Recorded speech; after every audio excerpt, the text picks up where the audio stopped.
कैसे डिटरमाइन करते हैं डिफरेंशियल इक्वेशन का। सेकेंड एक्सरसाइज में हमने देखा अगर आपको डिफरेंशियल इक्वेशन गिवन है तो उसका सॉल्यूशन कैसे आइडेंटिफाई करेंगे कि कौन सा उसका सॉल्यूशन है। ठीक है, अब इसमें सबसे इंपॉर्टेंट चीज जो मैंने बताई थी आर्बिटरी कांस्टेंट वाला, याद है? तो अगर किसी भी किसी भी इक्वेशन में दो आर्बिटरी कांस्टेंट है तो जो उसका डिफरेंशियल इक्वेशन बनेगा उसका ऑर्डर कितना होगा? उसका ऑर्डर कितना हो जाएगा? 2। अगर इसी को दूसरे तरीके से पूछूं, अगर मान लो कोई थर्ड ऑर्डर का डिफरेंशियल इक्वेशन है तो उसमें कितने आर्बिटरी कांस्टेंट आएंगे उसके सॉल्यूशन में? तो आंसर कितना है? 3।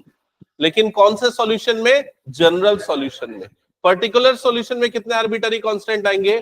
0, एक भी नहीं, क्योंकि पर्टिकुलर सॉल्यूशन में हम आर्बिटरी कांस्टेंट की वैल्यू निकाल लेते हैं। समझ में आ गया सबको ये?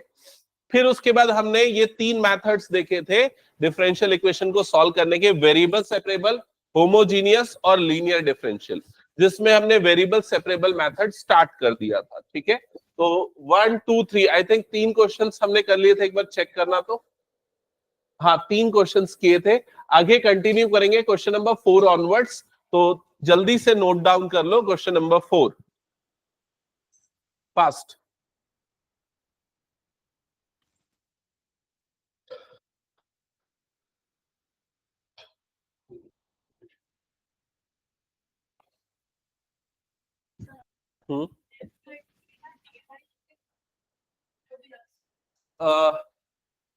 देखो जैसे यहां पर है, यहां पर dy के साथ कोफिशिएंट ये पूरा है ना, तो पहले स्टेप में ना dy और उसका कोफिशिएंट पूरा उसी तरफ रखो। जैसे ये वाली टर्म tan x dy, और जो dx वाली टर्म है पहले मैं उसको पूरा उस तरफ भेज देता हूं, तो क्या हो जाएगा? Minus sec square x tan y, और इधर पे हो जाएगा dx। यहां तक समझ में आ गया? ठीक है, ये स्टेप परफॉर्म करने के बाद अब ये dy के साथ y वाली टर्म चाहिए, तो ये dy के साथ सेक स्क्वायर y रहेगा, लेकिन tan x नहीं चाहिए, तो उसे क्रॉस मल्टीप्लाई करके यहां भेज दूंगा, और इस tan y को क्रॉस मल्टीप्लाई करके यहां भेज दूंगा। समझ में आया? तो ये वाली जो टर्म है, ये टर्म क्रॉस मल्टीप्लाई होके x वाली तरफ जा रही है, और ये y वाली टर्म क्रॉस मल्टीप्लाई होके यहां y वाली तरफ आ रही है। तो लेफ्ट हैंड साइड में ये क्या बन जाएगा? सेक स्क्वायर y dy, और अपॉन में क्या आ जाएगा यहां पर? tan y। Right hand side में क्या हो जाएगा? Minus sec square x dx, और अपॉन में यहां पर क्या आ जाएगा? tan x। यही प्रोसेस है वेरिएबल सेपरेबल। पीहू कुछ यहां पर और कुछ क्वेश्चन पूछना है? क्लियर ना?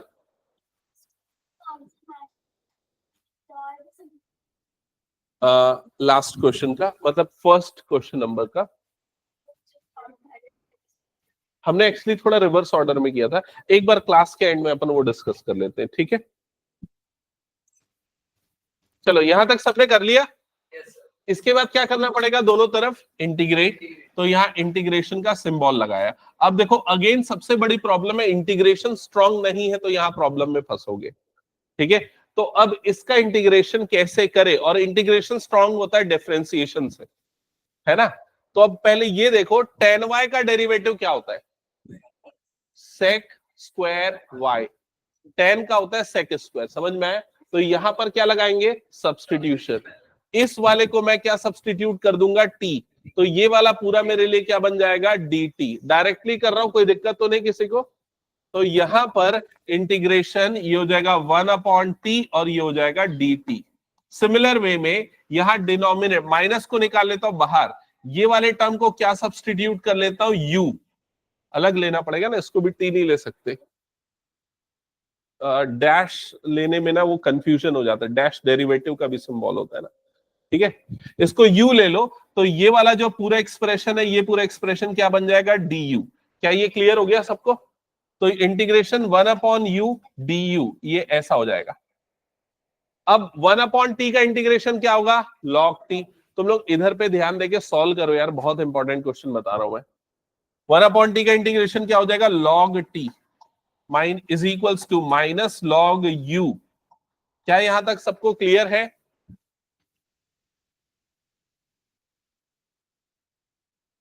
अब इसमें एक चीज मैं मिस कर रहा हूं, वो क्या है? प्लस सी, जो आर्बिटरी कांस्टेंट यहां पर आता है वो यहां पर मिस हो रहा है। अब यहां पर मैं प्लस सी नहीं लिख के उसे लिख देता हूं लॉग सी। अब लॉग सी क्यों ले रहा हूं, क्योंकि बाकी सब लॉग में इसे भी लॉग में लेने पे सिंप्लीफिकेशन आसान हो जाएगा। ठीक है, अब क्या करते हैं, ये लॉग यू वाली टर्म को इधर भेज देते हैं। इधर भेजेंगे तो ये क्या हो जाएगा, log T plus log U is equals to ये क्या हो जाएगा, लॉग सी। क्या ये समझ में आ गया सबको? Further log A plus log B तो क्या हो जाएगा, लॉग ए इंटू बी, तो T into you is equals to क्या हो जाएगा, ये लॉग सी। क्या ये क्लियर? ये लॉग और लॉग कैंसल आउट हो जाएगा, तो क्या बचेगा, t into you is equals to c. अब आपने t किसे लिया था, देख लो यहां पर, लॉग tan y को, और u किसे लिया था, tan x को। तो t की जगह पे tan y और u की जगह पे tan x is equals to c. ये हो गया आपका सॉल्यूशन ऑफ डिफरेंशियल इक्वेशन। समझ में आया सबको ये? निशान क्लियर है? सही है? ओके, हटा दो फिर इसको मैं। चलो नेक्स्ट क्वेश्चन स्टार्ट करते हैं। फिर किसी का बच जाता है या छूट जाता है ना, तो मैं रोज जो वीडियो अपलोड करता हूं उस वीडियो के डिस्क्रिप्शन में पीडीएफ रहता है उसी क्लास का, तो आप वहां से नोट डाउन करके कवर अप कर लिया करो। ठीक है, चलो नेक्स्ट क्वेश्चन पे आते हैं। तो क्या करना पड़ेगा, सबसे पहले dy वाले टर्म को एक तरफ, dx वाली टर्म को दूसरी तरफ। तो लेफ्ट साइड में क्या आ जाएगा, e की पावर x प्लस e की पावर माइनस एक्स dy, और ये वाली पूरी टर्म उधर जाएगी तो क्या हो जाएगा, e की पावर x माइनस e की पावर माइनस एक्स, और ये हो जाएगा dx। किसी को कोई प्रॉब्लम इसमें नहीं है? अब क्या करना पड़ेगा बताओ, कैसे इंटीग्रेट करेंगे भाई? इधर dy के साथ में तो ये है ना x वाली टर्म, वेरिएबल सेपरेट करना पड़ेगा ना पहले। तो क्या करें, इसको क्रॉस मल्टीप्लाई करके अपॉन में, तो dy के साथ कुछ नहीं बचा, dy अकेला रहा, और यहां पर e की पावर x माइनस e की power minus x upon e की पावर x प्लस e की पावर माइनस एक्स, और ये हो गया dx। यहां तक क्लियर सबको? फिर इसके बाद अब वैसे तो लिखना चाहिए तुम लोगों को properly, by integrating both side. ठीक है, तो ये वाला स्टेप मैं स्किप कर देता हूँ और डायरेक्टली यहाँ इंटीग्रेशन का सिंबल बना देता हूँ। तुम लोगों को लिखना चाहिए वैसा, और उसके बाद फिर ये स्टेप बनाना चाहिए। यहां तक क्लियर हो गया? अब ये dy का इंटीग्रेशन क्या हो जाएगा, y, और राइट साइड में इस पूरी टर्म का इंटीग्रेशन। हाँ, तो यहां लगेगा सब्सटीट्यूशन। कैसे सब्सटीट्यूशन, ये पूरी टर्म को हम क्या ले लेंगे, t। ठीक है, देख लो इधर e की पावर x प्लस e की पावर माइनस एक्स को क्या ले रहा हूं, t। फिर क्या करता हूं, डिफरेंशिएट। डिफरेंशिएट करूंगा तो इसका डेरिवेटिव सेम, इसका डेरिवेटिव e की power minus x into minus one is equals to क्या हो जाएगा, dt बाय dx। ये dx इधर जाएगा तो e की पावर x माइनस e की power minus x into dx is equals to क्या हो जाएगा, dt। तो ये वाला जो पूरा टर्म है यहां से लेके यहां तक का, ये पूरा किससे रिप्लेस हो जाएगा, dt से। तो इंटीग्रेशन ये हो जाएगा dt upon T plus plus plus अभी बाद में लिखते हैं, चलो y इज इक्वल्स टू ये क्या हो जाएगा, log t प्लस c। अब c को भी log के टर्म्स में ही लिख देता हूं यार। ठीक है, तो ये क्या हो जाएगा, प्लस log c। यहां तक क्लियर हो गया? अब लेफ्ट साइड तो ठीक है y, राइट साइड में log a plus log b, तो क्या हो जाएगा, log a इंटू बी, तो ये क्या हो जाएगा, t इंटू सी। क्या यहां तक क्लियर हो गया? अब log को हटाने के लिए क्या करना पड़ेगा, एंटी लॉग एक्सपोनेंट दोनों तरफ। तो यहां पर क्या हो जाएगा, e की पावर y, और यहां पर ये हट जाएगा लॉग, तो क्या बच जाएगा, t इंटू सी। अब t की वैल्यू वापस से पुट कर दो, तो t की वैल्यू, t आपने किससे लिया था देख लो, e की पावर x प्लस e की power minus x into C. That's it, ये हो गया आंसर। चेक करो बुक में क्या आंसर है, यही है। तुम लोग बना रहे हो पीछे ऐश्वर्या केशिता?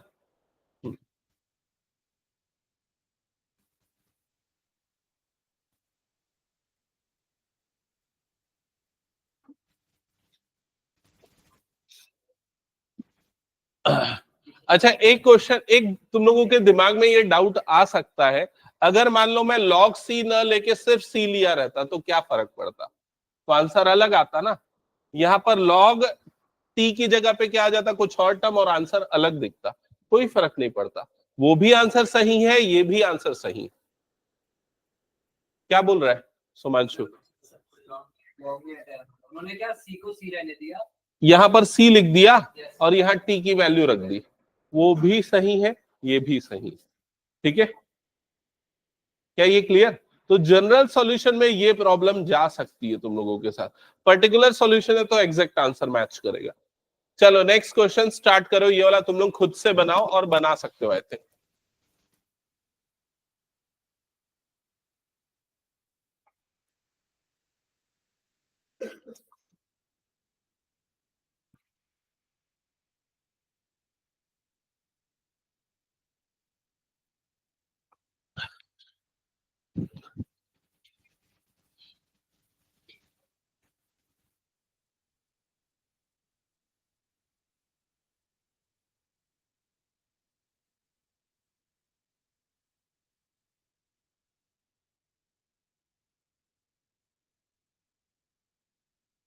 बन रहा है या बताना है? बन जाएगा ना? किसी से नहीं बनेगा तो पूछना।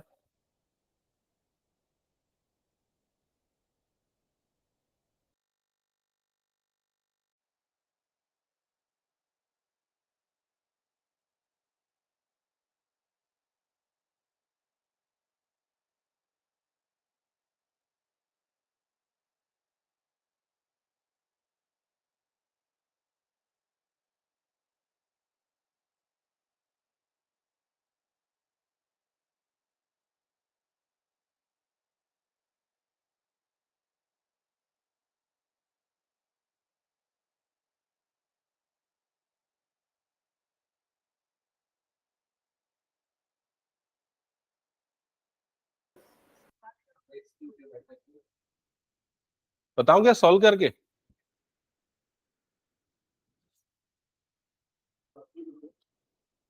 dy upon 1 + y²। एक बार ये चेक चेक करो, यहां तक किया क्या? फिर इंटीग्रेशन का सिंबल दोनों तरफ। इसका लेफ्ट साइड का इंटीग्रेशन क्या आया?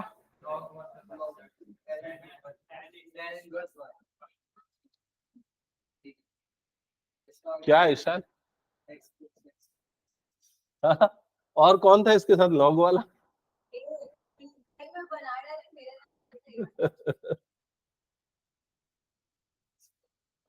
ठीक है, ये अगर y की पावर 2 ना होके 1 होता ना तो log होता, समझ गए?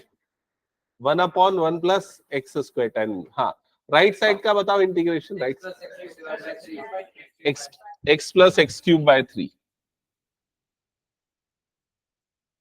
Plus c। खत्म, यही आंसर है, और क्या है? आया कि नहीं है? चलो next question.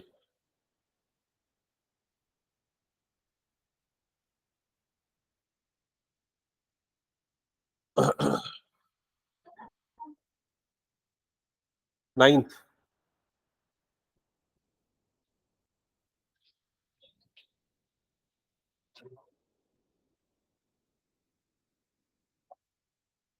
Sine inverse x का इंटीग्रेशन गलत कर रहे हो तुम, नहीं कर पा रहे हो ना? ये जो तुम कियो ना वो डिफरेंशिएशन है उसका, साइन इनवर्स x का। तुमको ना इसका इंटीग्रेशन पहले समझना पड़ेगा कैसे होता है। मान लेते हैं उसको i है, i = integration sine inverse x dx। समझ गए? अब इसको इंटीग्रेट करने के दो तरीके हैं। पहला तो ये कि यहाँ पर इंटीग्रेशन बाय पार्ट्स लगा के करो, साइन इनवर्स x को फर्स्ट फंक्शन, 1 को सेकंड फंक्शन लेके, बट वो काफी लंबा जा सकता है। दूसरा तरीका सब्स्टिट्यूशन। तुम एक काम करो, साइन इनवर्स x को थीटा सबमिट कर दो। समझ में आया? तो x की वैल्यू क्या हो जाएगी? साइन थीटा हो जाएगी। समझ में आया? अब डिफरेंशिएट कर दो विद रिस्पेक्ट टू थीटा, तो ये क्या हो जाएगा? dx/d theta. साइन थीटा का डेरिवेटिव क्या हो जाएगा? cos theta. तो dx की वैल्यू क्या बन जाएगी यहाँ पर? cos theta d theta. समझ में आया? अब देखो इंटीग्रेशन, ये साइन इनवर्स x की जगह पे तुमने क्या रख दिया? थीटा। dx की जगह पे क्या रख दिया, cos थीटा डी थीटा। समझ में आ गया? अब इसके बाद इसमें इंटीग्रेशन बाय पार्ट्स लगाओ, I L A T E, तो ये फर्स्ट फंक्शन, ये सेकेंड फंक्शन। आगे सॉल्व करना, तो theta sine theta cos theta तीन टर्म्स मिलेगी, तो थीटा की जगह पे ये रखना, साइन थीटा की जगह पे एक्स रखना, और कॉस थीटा की जगह पे क्या रखोगे, तो कॉस थीटा की जगह पे रखोगे रूट ओवर 1 - x²। समझ में आया कैसे ये रखेंगे, कैसे बताओ? कॉस थीटा क्या होता है, रूट ओवर 1 - sin² थीटा, और साइन थीटा की वैल्यू एक्स है, इसलिए। समझ गए ना? हम्म। कौन सा, सेवेंथ वाले का?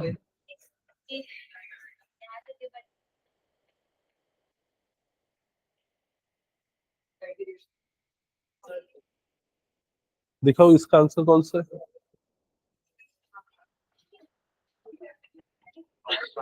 एक सेकेंड ना, मैं बोर्ड में बता देता हूँ। dx upon x is equals to dy upon y log y। ऐसा कर लिया होगा, सेपरेट करने के बाद इंटीग्रेट किया होगा, इसका इंटीग्रेशन आया होगा log x, और इसका इंटीग्रेशन आया होगा log y। एक बार चेक करो ये आया क्या, किसी को कोई डाउट? log y कैसे आया, डाउट है? देख, ये वाले टर्म को क्या ले ले, t ले ले। log y को अगर, हाँ, और ये वाला पूरा क्या हो जाएगा तेरा, dt। तो dt/t, तो dt/t का क्या होता है, log t तो t की वैल्यू ये हो गई। सबको क्लियर हुआ ये? प्लस log c, तो log x is equals to log y into C. Check करो, यहां तक क्लियर हो गया? अब ये log और ये log कट गया, तो x इज इक्वल्स टू क्या बच जाएगा, log y इंटू सी। क्या यहां तक क्लियर हो गया सबको? लेकिन बुक के आंसर से ये मैच नहीं कर रहा है। बुक के आंसर में क्या लिखा हुआ है, y इज इक्वल टू ई की पावर कुछ तो भी है, ऐसा है। तो उसके लिए क्या करना पड़ेगा, c को मैं इधर भेज देता हूं, तो x upon C is equals to क्या हो गया, log y। क्या ये समझ में आ गया? अब 1/c को मैं c' मान लेता हूं। मैंने क्या किया, ये वाला स्टेप समझ लो एक बार। जो 1/c था उसे मैंने क्या ले लिया, c' इज इक्वल्स टू ये क्या हो गया, log y। अब अगर मुझे log की वैल्यू, y की वैल्यू चाहिए तो log हटाना पड़ेगा, तो log हटाने के लिए क्या करते हैं, एक्सपोनेंट। तो e की पावर क्या हो जाएगी, ये x इंटू c', और इधर पे ये क्या हो जाएगा, y। दैट्स इट, ये आंसर है ना?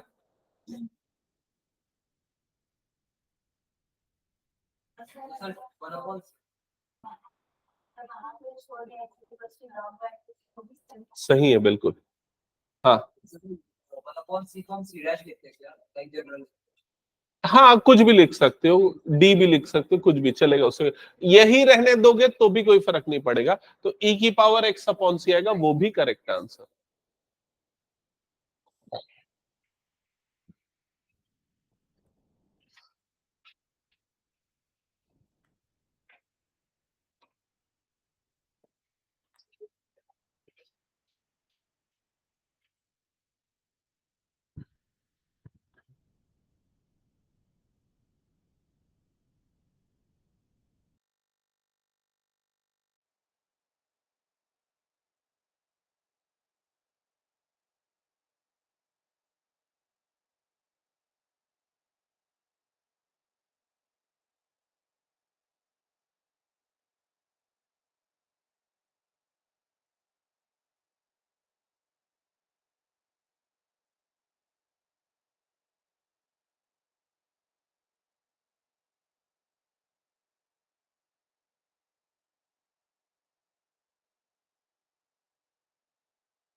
पहला क्वेश्चन बन रहा है।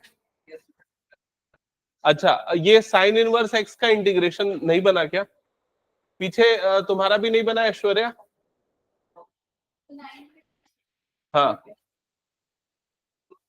एक बार मैं इधर पे बता दे रहा हूं, आगे कोई ना कोई वापस उस क्वेश्चन तक पहुंचेगा तो उसको प्रॉब्लम जाएगा। देख लो इधर, अगर मान लो आप लोगों को साइन इनवर्स एक्स का इंटीग्रेशन निकालना है, सारे बच्चे पहले इधर ध्यान से देख लो, क्वेश्चन नंबर 10 में यूज होगा ये। साइन इनवर्स एक्स का इंटीग्रेशन निकालना है तो आप इसे दो तरीकों से कर सकते हैं। पहले साइन इनवर्स एक्स को फर्स्ट फंक्शन, 1 को सेकंड फंक्शन लेके, लेकिन वो काफी लंबा चला जाता है। दूसरा तरीका एक और ये है कि आप साइन इनवर्स एक्स को सब्सटीट्यूट कर दो थीटा। ठीक है, तो एक्स की वैल्यू क्या आ जाएगी?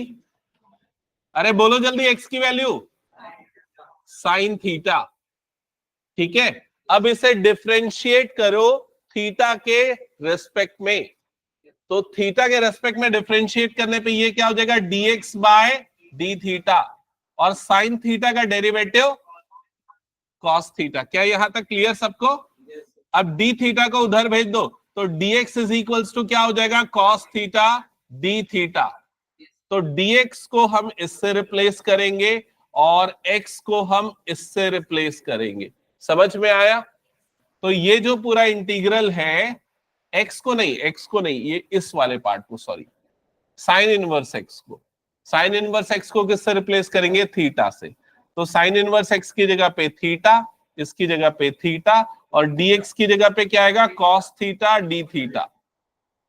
तो यहां गया कॉस थीटा डी थीटा। क्या यहां तक क्लियर हो गया सबको?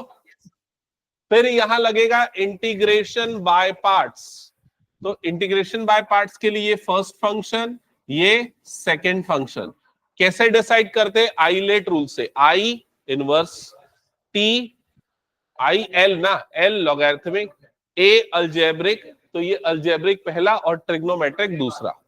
अब इंटीग्रेशन बाय पार्ट्स का फॉर्मूला क्या होता है?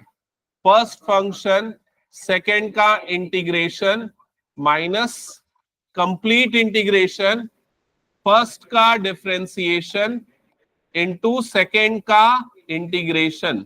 ऐसे बोल बोल के याद होगा, मैंने इसलिए वैसे बताया था आप लोगों को, बोल बोल के प्रैक्टिस कर लेना। ठीक है, अब यहां पर i इज इक्वल्स टू ये theta as it is, cos theta का इंटीग्रेशन, श्योर,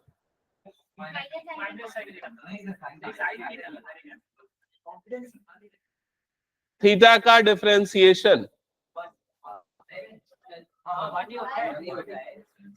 कॉस थीटा का इंटीग्रेशन प्लस साइन थीटा ना, अभी तो किया। यहां तक क्लियर सबको? फिर ये साइन थीटा का इंटीग्रेशन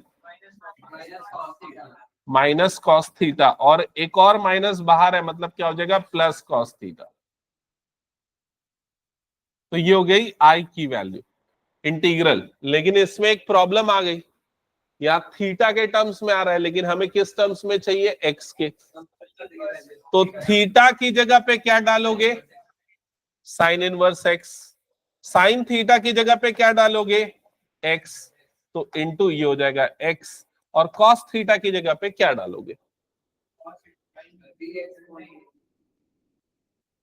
कॉस थीटा की जगह पे क्या डालोगे? तो देखो इधर आप लोगों को ये पता है ना, कॉस थीटा क्या होता है? Root over 1 minus sine square theta, ये होता है ना। और साइन थीटा की वैल्यू कितनी है? एक्स, तो root over 1 minus x square.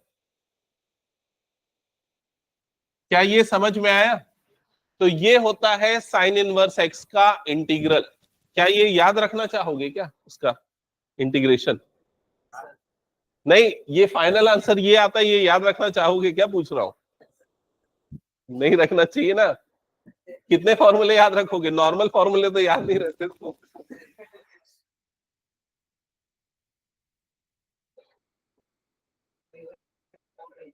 तो इसको ध्यान में रखना, क्वेश्चन नंबर 10 पे आने वाला है। फिलहाल ये बताओ, 8 हो गया सबका? dy अपॉन y की power 5 is equals to dx upon x की पावर 5, और इधर पे माइनस है, ये फिर y की power -5 dy is equals to -x की पावर -5 dx। इंटीग्रेशन का सिंबल, हाँ किस साइड था? हाँ तो ये इसी साइड है ना, अभी भी तो मैं dx को उधर भेज दिया, x को उधर भेज दिया, और उससे क्या फर्क पड़ेगा, माइनस इधर लगाओ या उधर लगाओ, समझ गया ना? अब इसका इंटीग्रेशन क्या होगा, y की पावर -4 अपॉन -4 माइनस x की पावर -4 अपॉन -4 प्लस c। समझ गए? तो माइनस y माइनस ये कितना हो जाएगा, 1 अपॉन 4y की power 4 is equals to 1 upon 4x की पावर 4 प्लस c। चेक करिए यहां तक समझ में आया क्या? इसको थोड़ा बहुत और सिंप्लीफाई कर सकते हो, लाइक 4 से मल्टीप्लाई कर दो पूरी इक्वेशन को, तो ये क्या बन जाएगा, 4c बन जाएगा। बट ठीक है, यहां तक मैं छोड़ देता हूं। बुक के आंसर में क्या है, 4 को हटा दिया होगा, 4 नहीं है ना, तो उसने क्या किया होगा, पूरी इक्वेशन को 4 से मल्टीप्लाई कर दिया होगा। तो ये -1 अपॉन वाई की power 4 plus is equal to 1 upon x की पावर 4, और ये क्या बन गया होगा, 4c। 4c को नया कांस्टेंट c डैश दे दिया होगा, ठीक है? तो उससे मैच हो जाएगा, वो कोई बड़ी चीज नहीं है। हटा दो इसको फिर मैं। किसी को प्रॉब्लम अगर आंसर मैच नहीं हो रहा, मुझे बुलाओ पर्सनली, मैं बता दूंगा। अच्छा ये वही क्वेश्चन है ना, 9th question sign inverse x वाला, तो ये तो हो ही गया, फिर क्या चाहिए था। dy is equals to sine inverse x dx। Integration का सिंबल दोनों तरफ, तो dy का इंटीग्रेशन क्या हो जाएगा, y। साइन इनवर्स एक्स का इंटीग्रेशन अभी जस्ट हमने निकाला था। हाँ फेंकना इधर, लेके आ जाना, तो कॉपी में डाउट है ना। हाँ इसका इंटीग्रेशन क्या होगा, अभी जो हमने निकाला पुट कर दो। क्या था, एक्स साइन, हाँ आ जाना, बैठने इधर 5 minute. X sine x, sine inverse x plus root over 1 minus x square, तो ये जगह x sine inverse x plus root over 1 minus x square plus c, ये आ जाएगा। चेक कर लो, तो ये 2 मिनट में हो गया। समझ में आ गया सबको? ये हटा दो इसको, फिर मैं नेक्स्ट क्वेश्चन करो। चलो जल्दी वाला क्वेश्चन सॉल्व करके बताओ, कैसा बना टेस्ट वेस्ट? क्यों? अरे स्पीड बढ़ाना, क्वेश्चन नोट नहीं करना था इसको तेरे को। चल ठीक है, कर लिया तो कोई बात नहीं, बता क्या बुक रखा है अभी। मैं तो बस ये बोल रही थी इसका आधा क्या है, इसका एक बार सबमिट किया होगा। थैंक यू, सबमिट कर दो। नहीं तो फिर कंप्लीट कर ले, कल कर देना, ठीक है? और कुछ जो समझ में नहीं आ रहा है वो मुझसे याद से पूछ ले। कब पूछेगा? रिकॉर्डिंग देखी कर लूंगी और देख उसमें एनसीईआरटी बताया मैंने, ये वाले शायद नहीं बताया है, ठीक है? ओके कुछ पहला वाला है ना, उसके बहुत सारे क्वेश्चन उसको देख के रखना, इसका सॉल्यूशन भी दिया है ना उसके साथ में, देख के समझना। जो नहीं आता ना उसी में मैं बता दूंगा सॉल्यूशन में, बुक में, ठीक है? कंप्लीट कर लेना, पूरा अच्छे से खोज लेना। तेरे को बनने लग रहा है, थोड़ा कॉन्फिडेंस आ रहा है, ठीक है?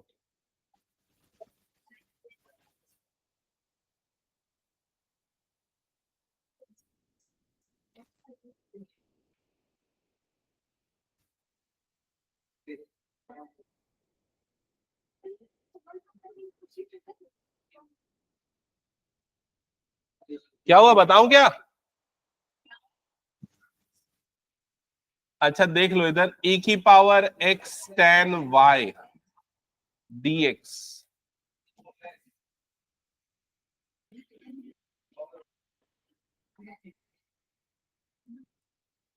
एक बार चेक करो, यहां तक क्लियर हुआ?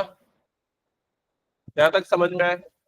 अब क्या करना है, ये वाली जो टर्म है x वाली टर्म, और ये वाली जो टर्म है x वाली टर्म, नहीं नहीं यार, यहां कौन सी टर्म को भेजेंगे, ये वाली टर्म को उधर क्रॉस मल्टीप्लाई और ये वाली टर्म को इधर क्रॉस मल्टीप्लाई, ऐसा किया तो e की power x upon 1 minus e की पावर x। एक और काम कर दूं क्या, देखो इधर पे समझ में आ रहा है कि नहीं आ रहा है, एक बार देखना तो जल्दी से।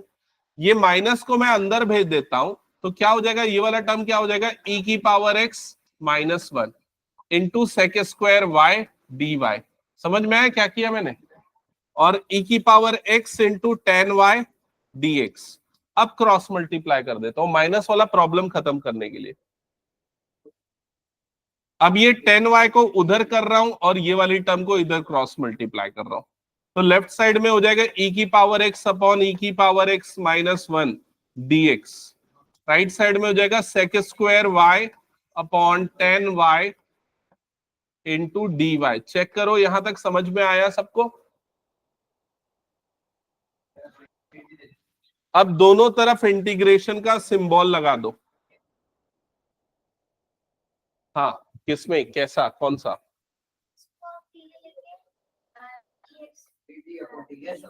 ये वाला पूरा टर्म को क्या ले लोगे, t। तो ये वाला नहीं, माइनस dt नहीं, प्लस dt होगा, क्योंकि मैंने ये माइनस को पहले ही सिंप्लीफाई कर लिया था। यस, ये वाले टर्म को u ले लेना, तो ये वाला पूरा टर्म du बन जाएगा। एक बार चेक करो ये समझ में आ रहा है ना, मैं डायरेक्टली कर रहा हूं क्योंकि हमने इंटीग्रेशन पढ़ लिया है। तो ये हो जाएगा 1 अपॉन टी डी टी, ये हो जाएगा 1 अपॉन यू डी यू, इसका इंटीग्रेशन log t, इसका इंटीग्रेशन log u। सब log में है तो c को भी ले लेते log में, तो ये क्या हो जाएगा log c। फिर उसके बाद log t is equals to log u into c। एक बार चेक करो समझ में आया। अब log और log कट जाएगा तो t इज इक्वल्स टू क्या आ जाएगा, u इंटू c। क्या ये क्लियर। अब t की वैल्यू पुट कर दो, t की जगह पे क्या आ जाएगा, e की पावर x माइनस 1, और u की जगह पे क्या आ जाएगा, tan y into c। That's it, ये होगा फाइनल आंसर। चेक करो आया क्या किसी का, आ गया।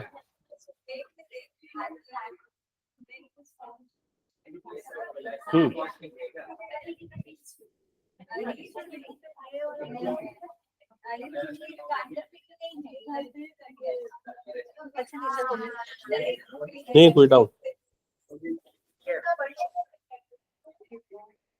हो गया, हटा दो। चलो नेक्स्ट क्वेश्चन स्टार्ट करो। कैसा है डिफरेंशियल इक्वेशन चैप्टर, ठीक है। हाँ सही तो है, आंसर तो मैच कर गया ना, लेकिन हाँ ठीक है ठीक है ठीक है। हाँ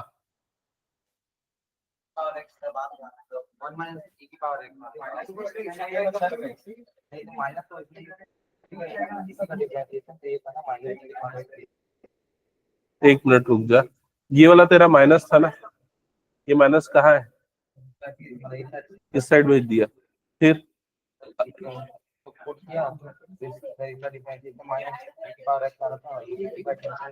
हाँ ठीक है, हाँ बिल्कुल सही बोल रहा है, वेरी गुड वेरी गुड। एक मिनट ईशान जो है थोड़ा कंफ्यूज हो गया, मेरा आंसर तो गलत आ रहा है फिर भी सर सही बोल रहे हैं, क्यों, समझो इधर। अगर मान लो यहां पर मैं 1 माइनस सी की power x is equals to 10y into c, अगर ये आंसर आता है आपका तो भी सही, ये आंसर आता है तो भी सही। ऐसा क्यों, इसका कारण समझो। यहां पर क्या है हमारे पास log t, समझ रहे हो, t की वैल्यू मैंने यहां पर क्या ली है, e की पावर x माइनस 1, तो ये जो log मॉड के अंदर में क्या आएगा, e की पावर x माइनस 1, यहां पर क्या लगा हुआ है मॉड। तो अगर मान लो मैं माइनस कॉमन निकाल लूं तो क्या हो जाएगा, मॉड माइनस कॉमन निकालने पे क्या बनेगा, 1 माइनस ई की पावर x, ऐसा बनेगा। अब ये मॉड के कारण ये फिर से क्या हो जाएगा, पॉजिटिव। तो अगर लॉग के अंदर में ये है या ये है, दोनों चीज सही है। समझ में आ रहा है ये चीज? मतलब अगर आंसर में ये लिख रहे हो तो भी सही है, ये लिख रहे हो तो भी सही है। ओके, हटा दो इसको फिर मैं। हाँ चलो, ये वाला क्वेश्चन सॉल्व हो रहा है कि नहीं? तो वेरिएबल, अच्छा इसमें कौन सा सॉल्यूशन निकालना है, देख लो यहां, पर्टिकुलर सॉल्यूशन निकालना है।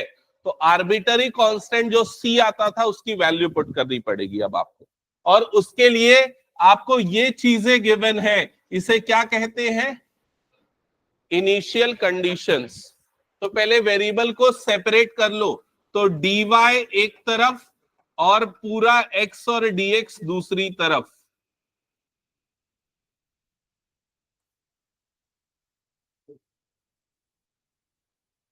यहां तक चेक कर लो, ये यहां तक सबका हो गया।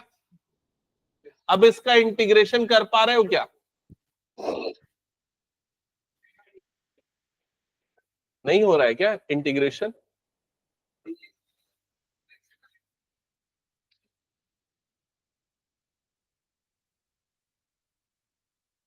यहां तक आया सबका? क्या करें अब? सारे बच्चे इधर देखेंगे तो फिर मैं बता दूंगा। यहां तक सब यहीं पर आके अटक रहे हो क्या? कोई सॉल्यूशन खोज लिया इसका? नहीं तो एक मिनट इधर देख लो, चाहे आगे पीछे जहां पर भी हो, पहले समझ लो। यहां तक वेरिएबल को सेपरेट करने के बाद आपको समझ में नहीं आएगा कि क्या करना है, तो मैं बताता हूं तरीका। जो डिनोमिनेटर वाली टर्म है, क्या क्या, x cube plus x square plus x plus 1, इसी को न्यूमरेटर में रिक्रिएट करो। रिक्रिएट कैसे करेंगे? तो देखो यहां पर एक्स क्यूब वाली टर्म लिख देते, और क्या लिखेंगे, प्लस एक्स स्क्वायर वाली टर्म लिख देते क्योंकि ये चाहिए, प्लस एक्स लिख देते, और क्या लिख देते, प्लस 1। ठीक है, अब देखो यहां ऑलरेडी कौन सी टर्म थी, प्लस एक्स था, एक एक्स स्क्वायर था लेकिन एक और आ गया। ठीक है, अब क्या क्या चीजें यहां पर लेनी पड़ेगी और एडिशनली, तो माइनस एक्स स्क्वायर लेना पड़ेगा ताकि ये दोनों टर्म कैंसल आउट हो जाए। प्लस एक्स स्क्वायर है तो और एक प्लस एक्स स्क्वायर लेना पड़ेगा ताकि ये क्या बन जाए, 2x स्क्वायर बन जाए। प्लस एक्स तो ऑलरेडी था तो उसे लेने की जरूरत नहीं है, तो अब क्या लेना पड़ेगा, -1। ये क्यूब है ना, सॉरी एक्स क्यूब। क्या ये समझ में आया मैंने क्या किया? जब सिंप्लीफाई करोगे तो ये दोनों कट जाएगा, एक्स स्क्वायर क्या हो जाएगा, 2x, और ये प्लस एक्स बचेगा, और ये +1 -1 कट जाएगा। क्या ये क्लियर हो गया सबको? अब ऐसा करने के बाद हम क्या करेंगे, सेपरेट करेंगे ये वाली टर्म अपॉन डिनोमिनेटर और ये वाली टर्म अपॉन डिनोमिनेटर। ये करते समय भी ना तुम लोगों से एक गलती हो सकती है, मैं बता रहा हूं क्या समझना। ये x cube plus x square plus x plus 1 upon पूरा डिनोमिनेटर, ठीक है। अब इसके बाद ना ये वाली टर्म अपॉन डिनोमिनेटर लिखना है, तो बीच में क्या आएगा, प्लस आएगा कि माइनस आएगा, बीच में माइनस। तो अब न्यूमरेटर में क्या लोगे, माइनस एक्स स्क्वायर प्लस 1। ये समझ में आया ऐसा क्यों किया मैंने? क्योंकि अगर ये माइनस ले रहे हो तो यहां पर ये वाली सारी टर्म्स का साइन क्या हो जाना चाहिए, चेंज हो जाना चाहिए। मतलब अगर यहां पर तुम लोग माइनस लेते हो, ये इसको पूरा यहां समझाता हूं मैं अलग से। अगर यहां पर माइनस ले रहे हो तो माइनस उसके ब्रैकेट के अंदर वाली टर्म, मतलब x cube minus x square plus 1 ऐसा लेना पड़ेगा। समझ में आया सबको ये चीज? ठीक है। और अगर प्लस ले रहे हो मान लो, तो ये माइनस वाली टर्म यहां पर आ जानी चाहिए। क्लियर हो गया ये चीज? और बाकी डिनोमिनेटर वाली टर्म एज इट इज, ये क्या है, x cube plus x square plus x plus 1। अब ये वाली दोनों टर्म्स तो कैंसल आउट हो जाएंगी और इंटीग्रेशन का सिंबल लगेगा, तो उसका इंटीग्रेशन कितना हो जाएगा, x माइनस इसका इंटीग्रेशन क्या होगा, फिर से यार फंस गए अपन तो।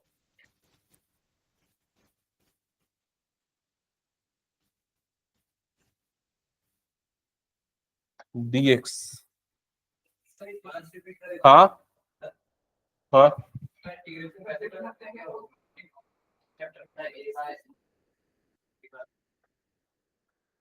एक सेकेंड ना, नहीं वाले तरीके से नहीं, मैं कुछ और सोच रहा हूं, एक बार मेरे को सोचने दो। इस वाले पार्ट को करने के लिए फिर से अगर रिपीट कर दो वही वाला प्रोसेस तो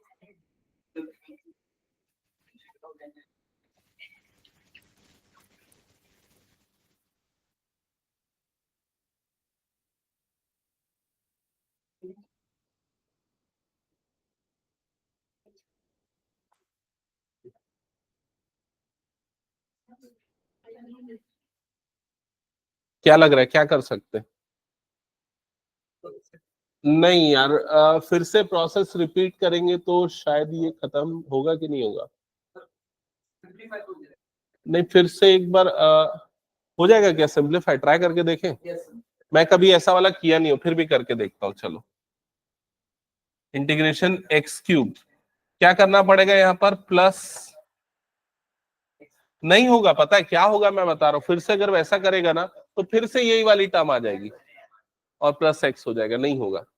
ठीक है, चलो, तो दूसरा तरीका मैं ये सोच रहा हूं, अगर हम डिनोमिनेटर को फैक्टराइज कर दे तो, और न्यूमरेटर को फैक्टराइज कर दे तो अगर डिनोमिनेटर को फैक्टराइज करना चाहता हूं, डिनोमिनेटर में x cube plus x square plus x plus 1, actually ना मैंने स्टार्ट ही गलत कर दिया। मुझे पहले ही डिनोमिनेटर को फैक्टराइज कर देना था शायद। जैसे यहां पर क्या कॉमन निकल जाएगा देख लो, एक्स स्क्वायर, तो यहां पर क्या बच जाएगा? X plus 1। यहां से कुछ कॉमन नहीं निकलेगा 1, तो ये क्या हो गया? X plus 1। समझ गए? तो क्या बन जाएगा फैक्टराइजेशन इसका? X plus 1 into x square plus 1। समझ में आया? और यहां पर ये चीज रख देना था, फिर मैं क्या लगा सकता हूं यहां पर? Partial fraction. वही कर रहे थे क्या? ठीक है, तो कई बार ऐसी गलतियां होती है, आपको पता नहीं चलता कौन सा तरीका अप्लाई करना ज्यादा बेटर है। तो बी रेडी और अटेंटिव रहो कि कोई और तरीका हो सकता है क्या। तो dy is equals to 2x square plus x upon, मैं डायरेक्टली ये वाला टर्म लिख दे रहा हूं, क्लियर? तो क्या हो जाएगा यहां पर? x plus 1 into x square plus 1 dx। यहां तक क्लियर हो गया सबको?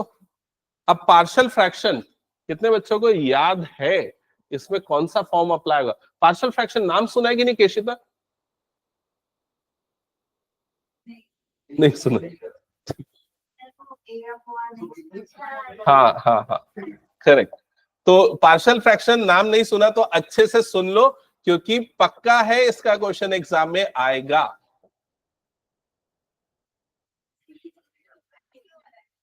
हाँ, तो पार्शियल फ्रैक्शन का कौन सा फॉर्म इसमें अप्लाई होगा?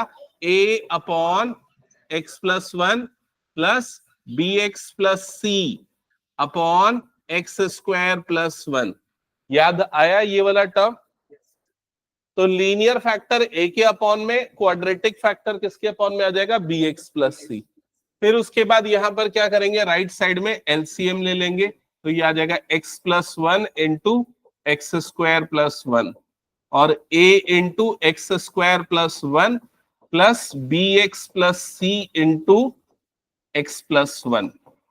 ठीक है, और इधर पे डिनोमिनेटर में x plus 1 as it is, x square plus 1। और केशिता, मैंने तुमको होमवर्क दिया था ना ये सब कंप्लीट करने का? आज मंडे है, एक हफ्ते हो गए।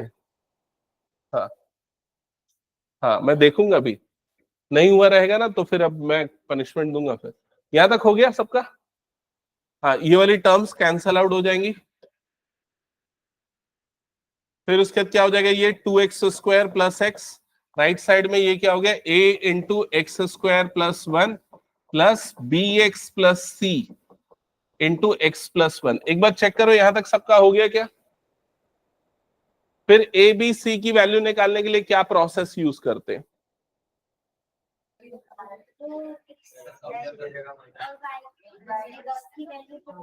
हाँ, दो तरीके हैं, एक तो कंपेयर करके पावर वाली टर्म, लेकिन वो काफी लंबा हो जाता है।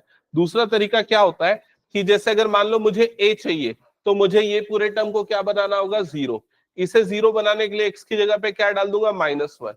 तो यहां पर मैं पुट कर दूंगा x की जगह पे -1, put x is equals to -1। -1 put करने से ये वाली टर्म कितनी हो जाएगी? 2 इंटू -1 का स्क्वायर -1, a इंटू -1 का स्क्वायर प्लस 1 प्लस ये हो जाएगा bx प्लस सी इंटू -1 + 1। एक बार चेक करो, यहां तक क्लियर हो गया।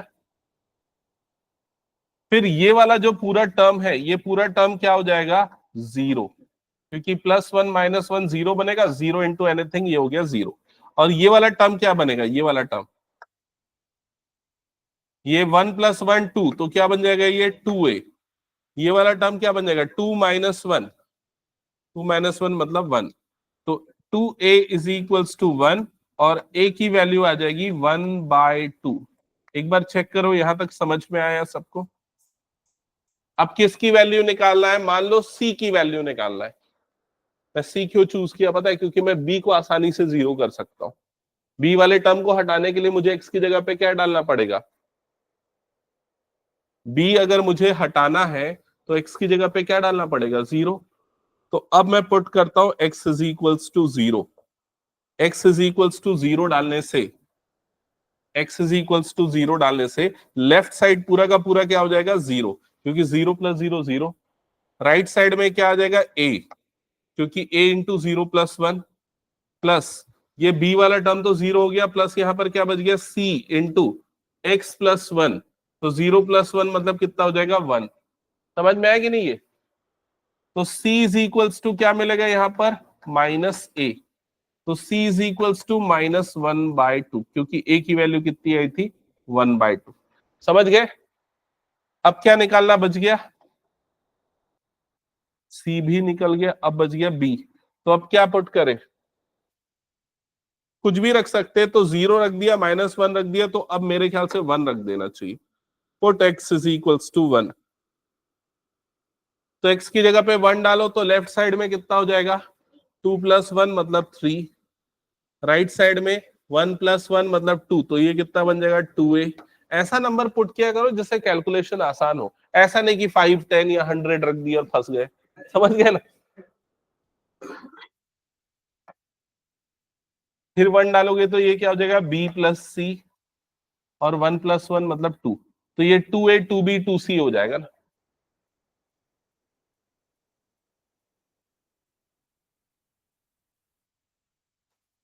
c = 2a + 2b + 2c। अब भाई सीधे सीधे मैं ये दोनों को काट देता हूं, 2a और 2c को। क्यों कटेगा, ये दोनों अपोजिट है ना, तो ये वाला -1 बन जाएगा, ये +1 बन जाएगा, ये क्या बन जाएगा, -1। ठीक है, तो यहां से आपको डायरेक्टली b की वैल्यू मिल जाएगी। b की वैल्यू कितनी आ जाएगी, 3/2। सबको समझ में है ना क्यों काटा मैंने। अब ये जो पूरा a b c की वैल्यू आई है, इसे हम कहां पर पुट करेंगे, पार्शियल फ्रैक्शन के स्टार्टिंग टर्म पे, यहां पर। और यहां पर रखने के बाद वो इस जगह पे आ जाएगा। तो देखना ये क्या हो जाएगा, इंटीग्रेशन लगा देता हूं यहां पर दोनों तरफ, तो dy का इंटीग्रेशन क्या होता है, y इंटीग्रेशन, ये क्या बन जाएगा, a मतलब 1/2 अपॉन x + 1 प्लस bx, तो b की वैल्यू कितनी है, 3/2x प्लस c, तो -1/2 अपॉन x² + 1, और इधर आ जाएगा dx। एक बार चेक करो, यहां तक क्लियर हो गया सबको। तो y = ये कितना हो गया, 1/2। इसका इंटीग्रेशन 1/x + 1 का इंटीग्रेशन क्या होता है, log x + 1, तो ये हो जाएगा log x + 1 प्लस इस वाले पार्ट को इंटीग्रेट करने के लिए अलग अलग करेंगे। अलग अलग मतलब ये वाली टर्म अपॉन डिनोमिनेटर, तो प्लस 3/2 अलग कर दिया, integration x upon x² + 1 into dx, -1/2 अलग कर दिया, integration 1 upon x² + 1 dx। Patience रखना ना, इतना आसानी से नहीं बनेगा। यहां तक समझ में आया कि नहीं सबको, ठीक है। अब क्या होगा,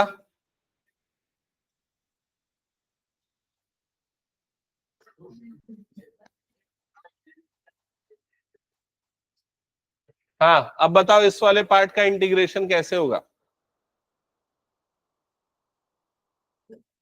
इस वाली टर्म को क्या सब्स्टिट्यूट कर दोगे, t, तो इसका डेरिवेटिव x dx कितना हो जाएगा, dt बाय 2, तो इस वाली टर्म का डेरिवेटिव आ जाएगा dt बाय 2।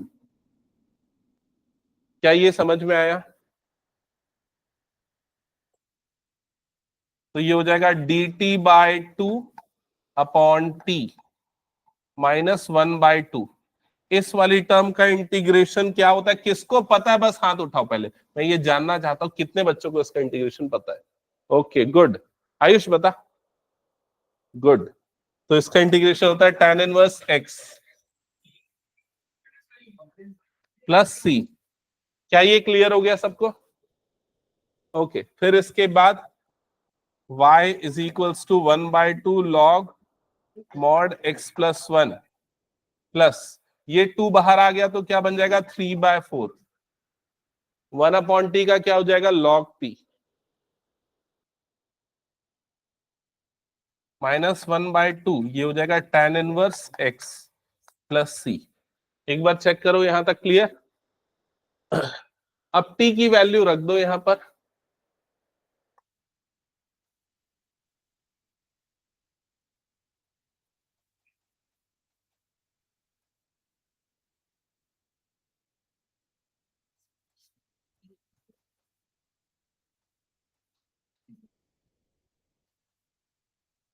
That's it.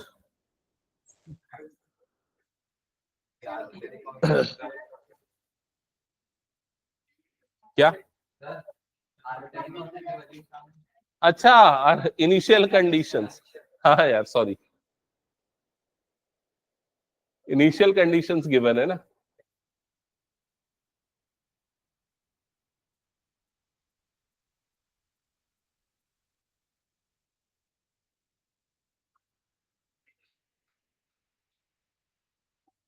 अब इनिशियल कंडीशन कैसे अप्लाई करोगे देख लो इधर। हाँ, put y is equals to 1, x is equals to 0। ये जो सॉल्यूशन है इसको क्या बोलते हैं? General solution. ठीक है, तो जब पुट करेंगे y की जगह पे 1 तो लेफ्ट साइड क्या हो जाएगा 1 इज इक्वल्स टू 1 बाय 2। ये क्या बनेगा log 1, log 1 समझ में आ रहा है, प्लस 3 बाय 4 क्या बनेगा वो दूसरा वाला log 1 minus 1 by 2 tan inverse 0 plus c. क्या ये क्लियर हो गया? तो ये हो गया 1। अब बताओ क्या होगा? log 1 कितना होता है 0, तो ये हो गया 0, log 1 0, tan इनवर्स 0 कितना होता है 0 प्लस सी। तो सी की वैल्यू कितनी आ गई 1। सी की वैल्यू को 1 यहां पर रख दो, जो भी आएगा वो क्या हो जाएगा पर्टिकुलर सॉल्यूशन।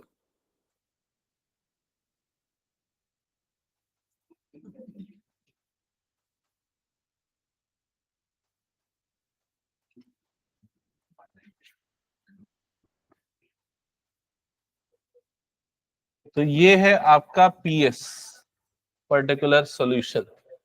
हटा दो इसको।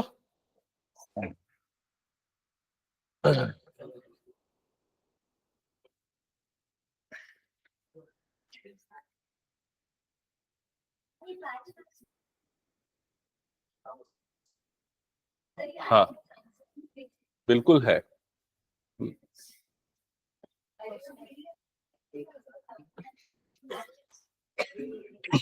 एक बात मैं बता देता हूं कि 12th का पेपर हार्ड आता है। तुम लोग एकदम अच्छे से देख लो, पिछले सैंपल पेपर देख लो, पिछले 3-4 सालों के पेपर देख लो। तुमने एक ही बार बोर्ड दिया 10th का, 10th का बोर्ड इजी होता है बहुत। ठीक है, वो लेंथ मतलब उसके हिसाब से नहीं, लेकिन जैसा हम तैयारी करते हैं ना उस हिसाब से भी इजी लगता है, लेकिन 12th के लिए बहुत ज्यादा तैयारी की जरूरत है। ठीक है, हटाओ उसको मैं। चलो नेक्स्ट।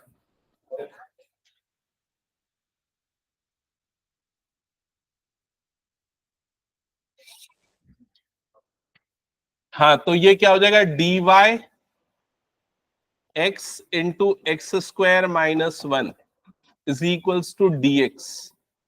तो dy की वैल्यू क्या हो जाएगी dx upon x into x square minus 1। यहां तक क्लियर हो गया सबको?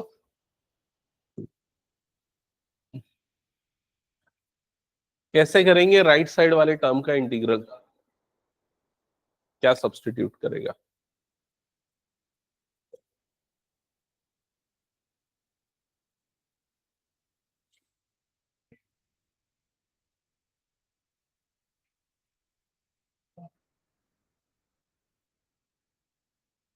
बताओ क्या सब्स्टिट्यूट करोगे? किसको? क्या यहां तक सबको समझ में आ गया ना?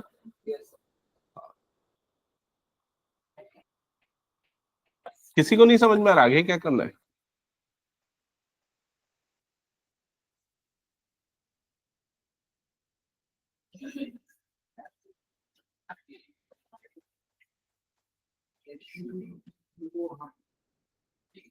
क्या ये वाला स्टेप समझ में आया? ये क्या कर रहा हूं? पार्शियल फ्रैक्शन हो जाएगा इसके बाद सॉल्व। हाँ तो फिर उसके बाद तीनों कर तो direct integration, a b c निकालना है बस। चलो निकालो जल्दी ए बी सी की वैल्यू।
ये चाहिए क्या?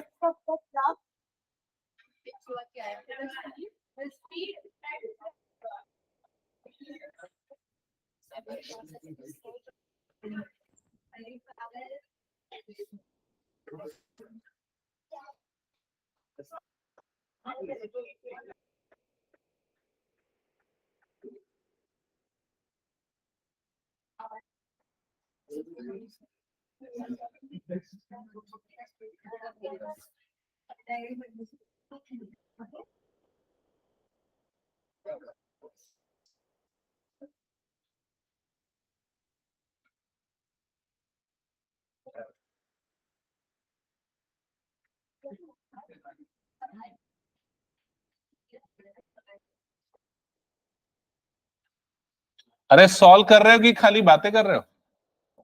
एबीसी की वैल्यू नहीं आएगी अभी तक?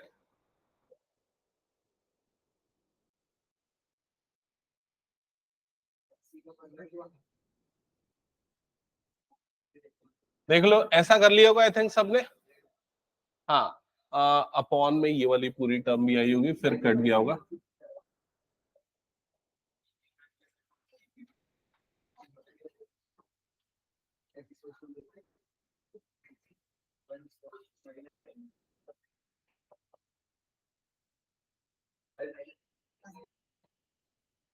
ओके सो सबसे पहले ये बताओ क्या पुट कर रहे हो यहां पर? x is equals to 0 x equals to 0 put करने पे a की वैल्यू आएगी -1। चेक करो किसी का आया क्या, और किसी का ये आया क्या? क्या कर रहे हो इतनी देर तक, क्यों बाकी सबका नहीं आया? मैं तो इतना लेट से चालू किया तब भी आ गया। हाँ, फिर क्या पुट करना पड़ेगा x के प्लेस पे? x is equals to -1। -1 put करने पे a 0 हो जाएगा, c 0 हो जाएगा और b की वैल्यू मिलेगी। तो ये हो जाएगा 1 is equals to b into -1 into -1 मतलब -2 इंटू -1 2b तो b की वैल्यू कितनी आ जाएगी 1/2 प्लस 1/2। चेक करो। फिर put x is equals to 1, x के प्लेस पे 1 डालो तो ये 0 और ये मिलेगा, तो c की वैल्यू आ जाएगी 1/2। डायरेक्टली लिख रहा हूं। कितना टाइम लग रहा है यार? कितना लगा मुझे? 3 मिनट तो लगा, 2 मिनट। क्या आया सबका? अब ये सारी वैल्यूज को यहां पर रखो, तो y is equals to a की जगह पे -1 1/x dx प्लस b की जगह पे 1/2 integration 1/x plus 1 dx plus c की जगह पे 1/2 -1/2 किसी का नहीं है ना? हाँ, एक बार चेक करो यहां तक सबका क्लियर है? तो y इज इक्वल्स टू ये क्या हो जाएगा -log x plus 1/2 log mod x plus 1 plus 1/2 log mod x minus 1। Check करो यहां तक आया क्या? Plus c. अब इधर ध्यान देना, मैं c ले रहा हूं, log c नहीं ले रहा हूं। क्यों? क्योंकि पर्टिकुलर सॉल्यूशन निकालना है, बाद में तो आ ही जाएगा।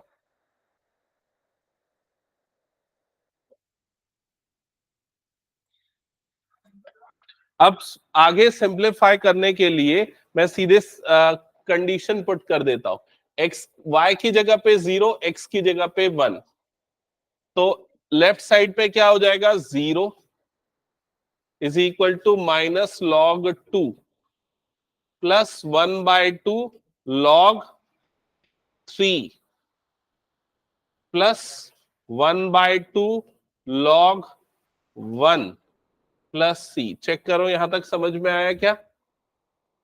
log1 की वैल्यू तो होती है 0, तो ये हट गया, ठीक है।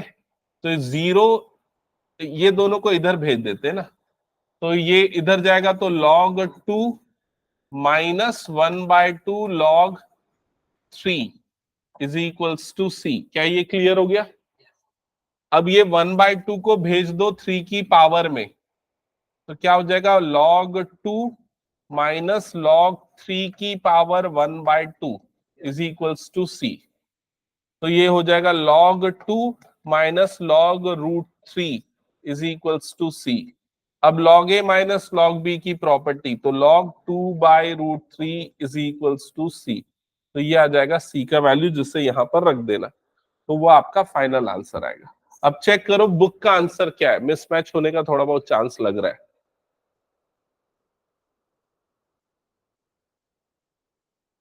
12th question I think.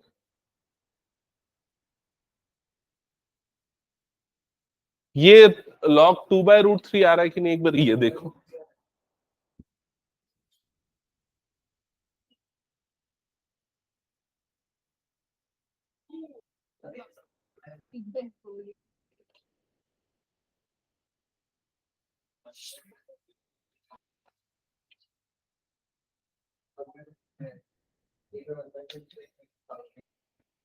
ये वाला टर्म तो आ चुका है, ये सही है और ये भी सही है। हाँ, ठीक है। ये हमारा आंसर आ रहा है, लेकिन बुक का आंसर क्या है बता रहा हूं। बुक का आंसर है y is equals to 1/2 log x² minus 1 upon x plus 1/2 ही लिखा है ना शायद, 1/2 log 3/4। ये बुक का आंसर है और ये हमारा आंसर है। तो देखो कैसे हमारा आंसर करेक्ट है और बुक का आंसर भी करेक्ट है, एक बार समझ लेना। ये सिर्फ मैं इसी क्वेश्चन के लिए बता रहा हूं, बाकी सब में नहीं करूंगा ये सिंप्लीफिकेशन। ठीक है, सबसे पहले तो y इज इक्वल्स टू, मैं यहां पर ये वाली जो टर्म है ना, इसको मैं ऐसे लिख देता हूं -1/2 log x की पावर 2। मैंने क्या किया समझ में आया कि नहीं? यहां पर लगा दिया 1/2 और यहां पर लगा दिया x की पावर 2, क्योंकि log की प्रॉपर्टी से 2 सामने आ जाएगा, 2 और 2 कट जाएगा। क्लियर हो गया? प्लस ये 1/2 log mod x plus 1 plus 1/2 log mod x minus 1। मैंने ऐसा इसलिए किया ताकि मुझे तीनों जगह पे क्या मिल जाए, 1/2, और उस 1/2 को मैं निकाल लूंगा कॉमन। ठीक है, कॉमन निकलेगा तो ये क्या बन जाएगा, ये वाला टर्म पहले लिखता हूं ना, log x plus 1 plus log x minus 1, फिर ये वाला टर्म लिखता हूं माइनस log x स्क्वायर। क्या यहां तक समझ में आया? अब क्या हो जाएगा, ये log a plus log b minus log c, तो क्या हो जाएगा log a into b upon c। क्या ये क्लियर हो गया? अब ये वाली टर्म 1/2 log, ये क्या बन जाएगा, x square minus 1 upon x square, a plus b a minus b. तो देखो बुक में ये वाला आंसर ये दिया हुआ है, समझ में आया? अब दूसरा टर्म जो कांस्टेंट टर्म, तो c की जगह पे हमारे पास क्या आ रहा था, log 2 अपॉन √3 आ रहा था, यही आ रहा था। लेकिन यहां पर क्या आ रहा है, 1/2 आ रहा है और 3 बाय क्या आ रहा है, 4। तो यहां पर क्या कर दो, 1/2 लगा दो और इधर पे क्या लिख दो, log 2/√3 पूरे की पावर क्या लिख दो, 2 लिख दो। समझ में आया सबको क्या किया मैंने? स्क्वायरिंग करने पे ये कितना हो जाएगा, 4/3 आया ना? अभी भी आंसर मिसमैच आया क्या? 3/4 आना चाहिए ना। देखो तो प्लस में आ रहा है कि माइनस में आ रहा है, बुक का आंसर माइनस में आ रहा है। ये वाला टर्म नेगेटिव है, ये वाला टर्म नेगेटिव है ना। हाँ तो ठीक है, फिर आ गया आंसर, क्योंकि ये कितना आ रहा है, +1/2 log, ये कितना आ रहा है, 4/3। ऐसा हुआ तो 4/3 को अपन क्या लिख सकते हैं, ये 1/2 हो गया, ये log, इसको लिख सकता हूँ 3/4 की पावर -1, ऐसा लिख सकता हूँ ना। और ये -1 आ गया सामने, तो -1/2 हो गया प्रूफ। समझ में आया ये? तो अगर हम यहां पर भी छोड़ते हैं तो भी करेक्ट है, अदरवाइज जैसा बुक के आंसर से अगर प्रूफ दैट में आता है तो आपको ऐसा पूरा करना पड़ेगा। ठीक है, हो गया, टाइम ओवर। हाँ कुछ पूछ रहे थे खुशबू, थर्ड क्वेश्चन का, ये वाले का देखा बुक का आंसर, ये अंशिका के पास बुक है।